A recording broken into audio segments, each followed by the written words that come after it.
안녕하세요. 12월 18일 KB 리서치 모닝 라이브 시작하겠습니다. 먼저 전일 증시 동향 살펴보겠습니다. 최은선 의원입니다. 네, 시황 컨설팅팀 최윤선입니다. 먼저 국내 증시입니다. 지난주는 올해 마지막 FOMC를 앞두고 관망세가 나타났지만 비둘기 파월에 크게 환호를 하면서 코스피가 주간으로 1.82%, 코스닥은 0.96% 상승 마감했습니다. 한편 지난주 금요일은 반도체, 자동차, 2차전지 등의 강세가 나타나면서 코스피는 상승이 연장됐지만 코스닥은 온도차가 존재했습니다.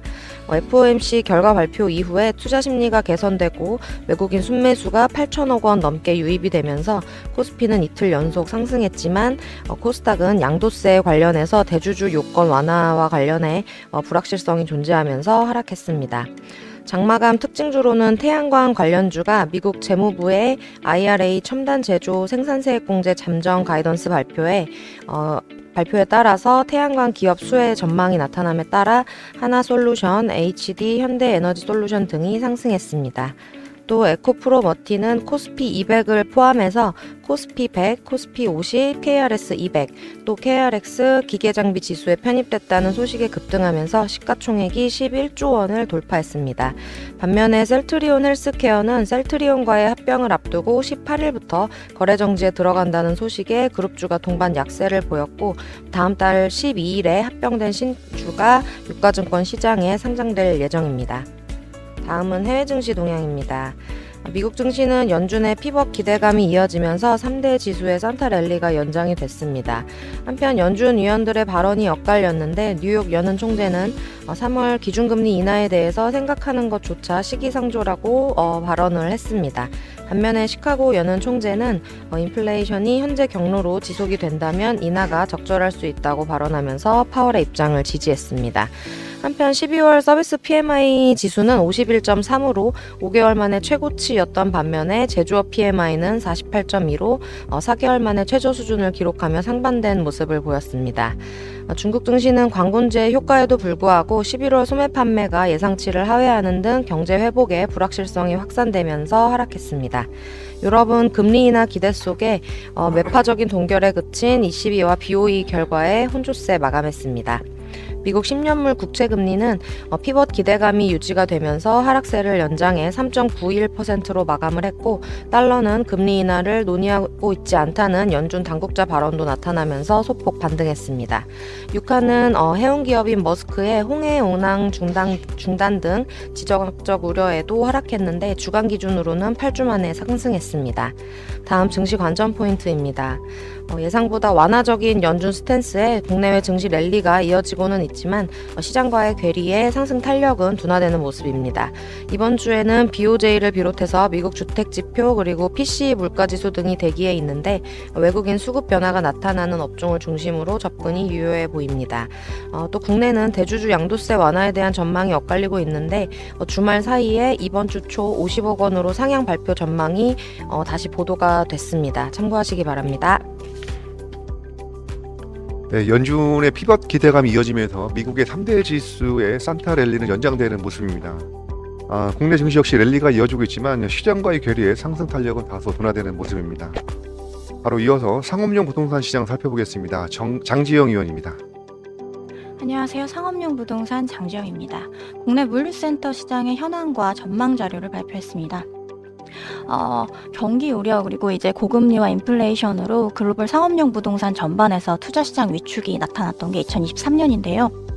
국내 시장 주요 자산 유형 중에서도 가장 큰 타격을 입었던 건 물류센터입니다. 어쨌든 개발 비중이 높기도 하고 PF 리스크라든지 아니면 이제 연초부터 이어져 온 공급 과잉에 대한 우려가 물류센터 투자 시장을 위축시킨 주 요인입니다. 수요부터 살펴본다고 하면 물류 수요의 주 수요층이었던 이커머스 산업에서 성장 둔화가 나타났고요.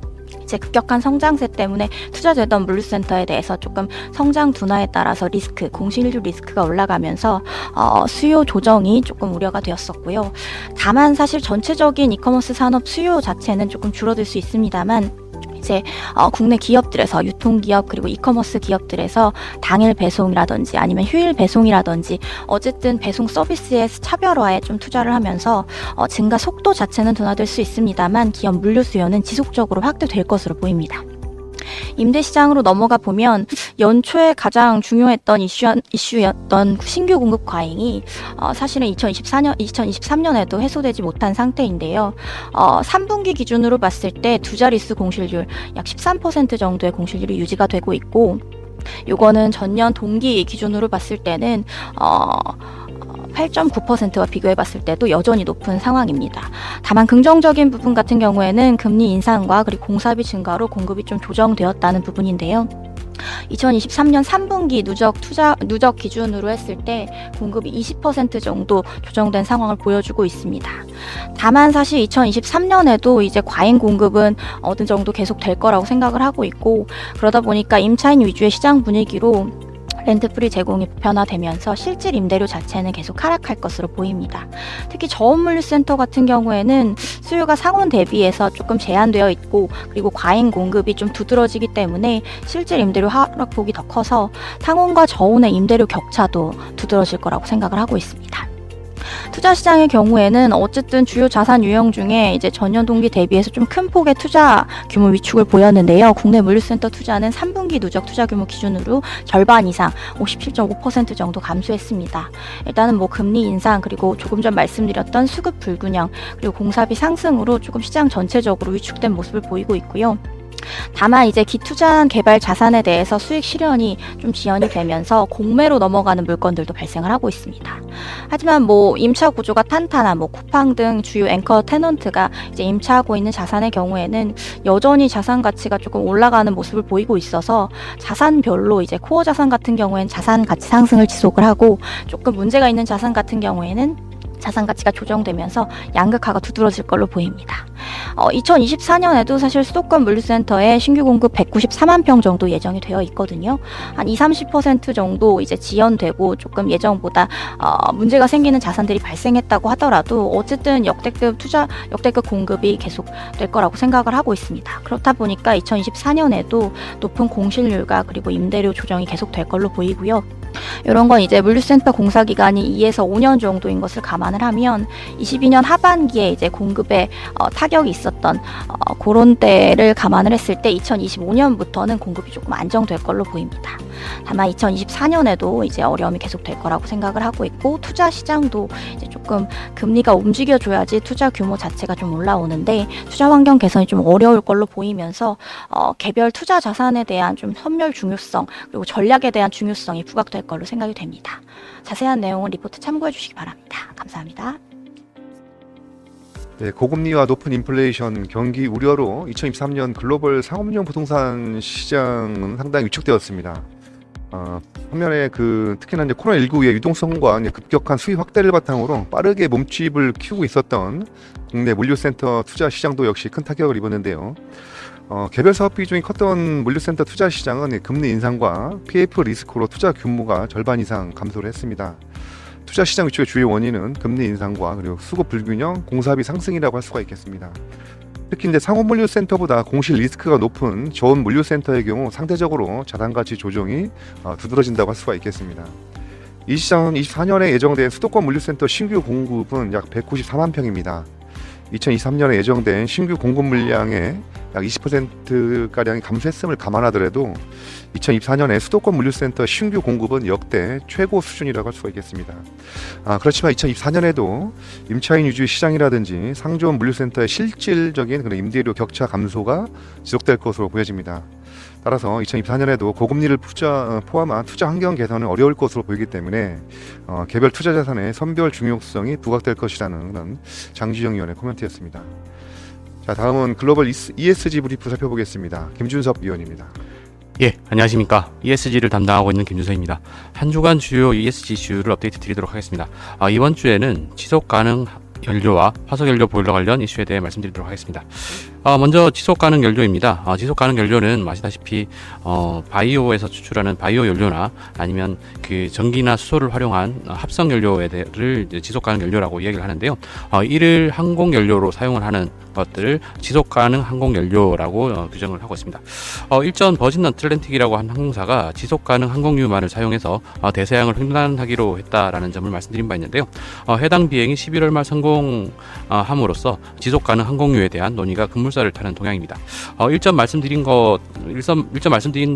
바와 같이 국제 민간 항공기구의 코르시아가 2024년부터 본격적으로 적용되는 한편 2027년부터 모든 국가에 의무적으로 적용될 예정인데요.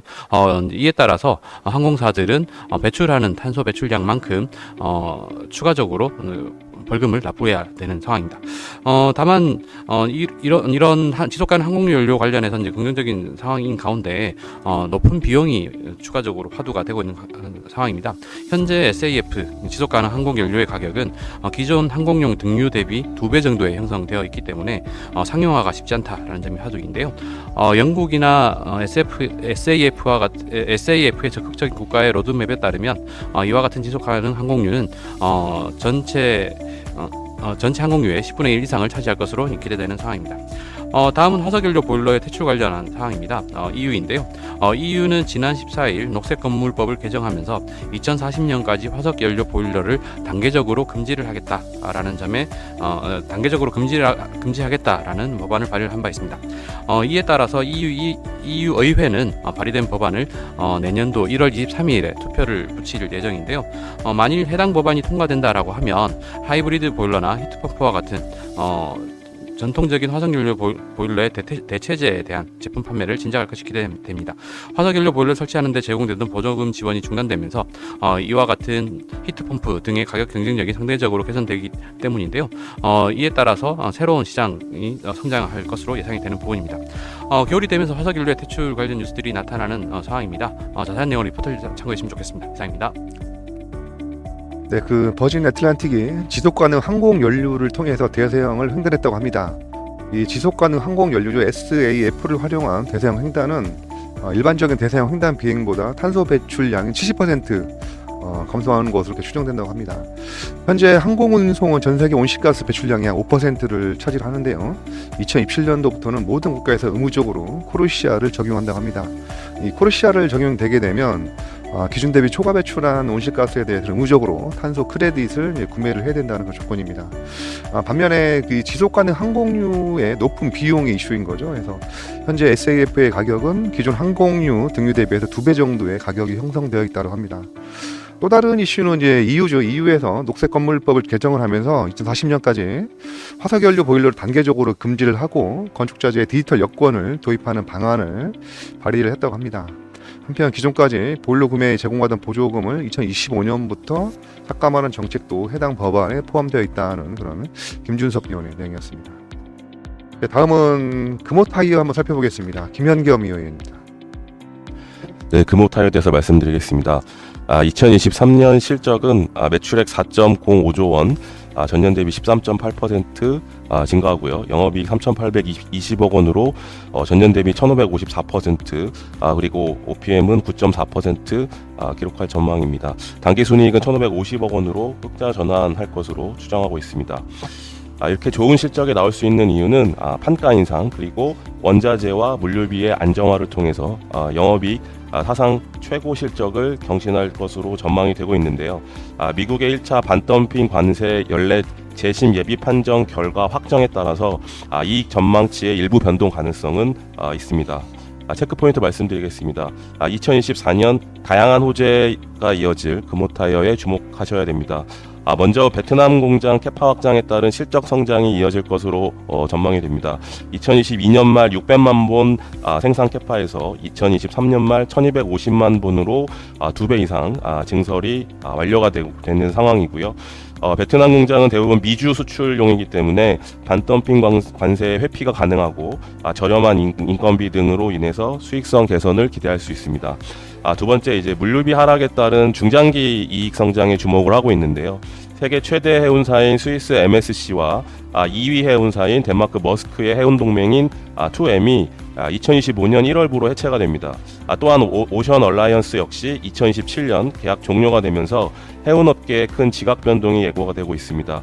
현재 글로벌 선사들은 코로나19 시기에 기록적인 수익을 활용해서 공격적인 선대 확장을 현재 진행을 하고 있습니다. 향후 치킨 게임 가능성이 커질 것으로 전망하며 상당 기간 물류비 안정화가 예상이 됩니다. 세 번째, 고인치 18인치 이상의 타이어 비중 확대가 되기 때문에 수익성이 강화될 것으로 전망이 됩니다.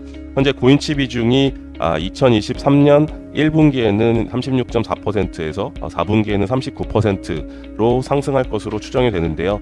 단기로는 SUV 확대, 중장기로는 전기차 브랜드인 이노브가 성장을 하면서 2025년에는 50% 수준까지 확대가 예상이 되고 있습니다.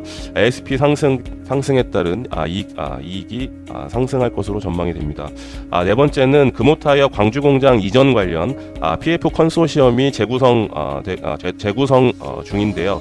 올 연말 광주 공장 인근 광주 송정역 역사 증축 공사가 시작이 되면서 역세권 발전 논의가 본격화될 것으로 전망이 됩니다. 공정 이전 재추진에 따른 자산 가치 부각 가능성에 주목하셔야 됩니다. 리스크 요인으로는 미국 금리 인하 가능성이 커지면서 달러화 약세, 원화 강세에 따른 수익성 저하 가능성이 있습니다. 감사합니다.